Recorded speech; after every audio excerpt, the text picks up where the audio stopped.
เบื่อจะบอกว่าเบื่อบ่อยากให้ไผเข้าไปวุ่นวายแต่เจ้านั้นเสือกไปมีคนใหม่ทิมอายเอาไว้อยู่คนเดียวบัดอายทำคืนออกไปเจ้าบอกมาได้ว่ามันบ่เกี่ยวถ้าอยากสิอยู่คนเดียวเป็นยังบ่ออกไปอยู่ตั้งดาวอังคารเมื่อวานยังโพสไว้บอกว่าสุขใจว่ามีความสุขแต่มาเมื่อนี้จะบอกเป็นทุกข์บ่มีผู้ใดเข้าใจจะเลยตัวอายสิบอกจะไว้ว่าหักที่ดีจนยังบ่เคยนิสัยยังเป็นเด็กน้อยอยู่เลยแต่โตนั้นใหญ่เป็นควายหมดแล้ว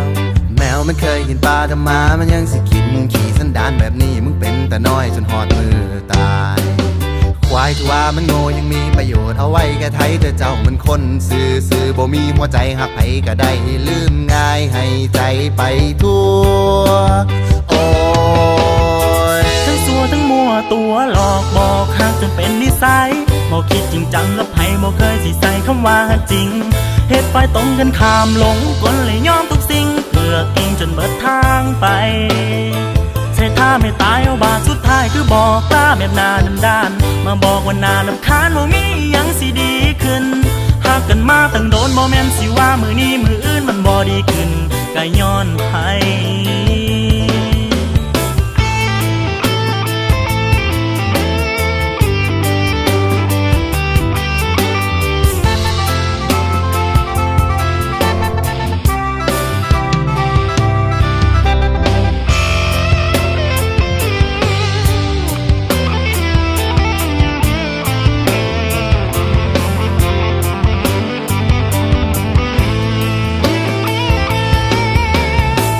มันเคยกินปลาแต่หมามันยังสิกินขี่สันดานแบบนี้มึงเป็นแต่น้อยจนหอดมือตาย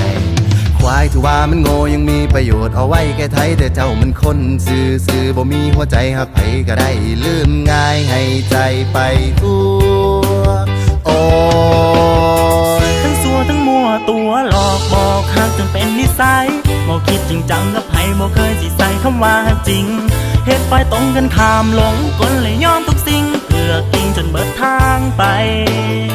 ใช่ถ้าไม่ตายเอาบาดสุดท้ายคือบอกลาแบบหน้าด้านมาบอกว่าหน้ารำคาญว่ามียังสิดีขึ้นหากกันมาตั้งโดนบ่แม่นสิว่ามือนี้มืออื่นมันบ่ดีขึ้นก็ย้อนไผ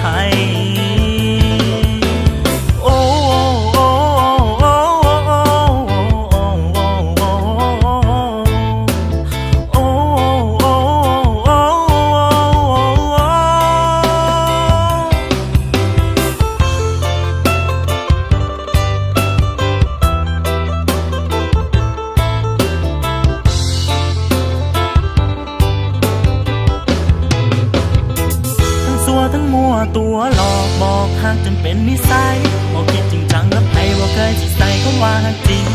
เหตุไฟตรงกันข้ามหลงกลเลยยอมทุกสิ่งเพื่อกินจนเบิดทางไปใส่ท่าไม่ตายเอาบาดสุดท้ายคือบอกลาแบบหน้าด้านมาบอกว่าหน้ารำคาญว่ามียังสิดีขึ้นหากกันมาตั้งโดนบ่แม่นสิว่ามือนี้มืออื่นมันบ่ดีขึ้นก็ย้อนไผหากกันมาตั้งโดนบ่แม่นสิว่ามือนี้มืออื่นมันบ่ดีขึ้นแล้วย้อนไผ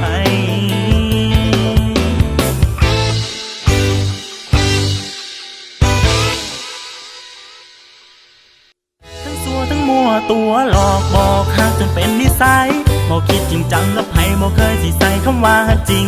เหตุไฟตรงกันข้ามหลงกลเลยยอมทุกสิ่งเพื่อกินจนเบิดทางไป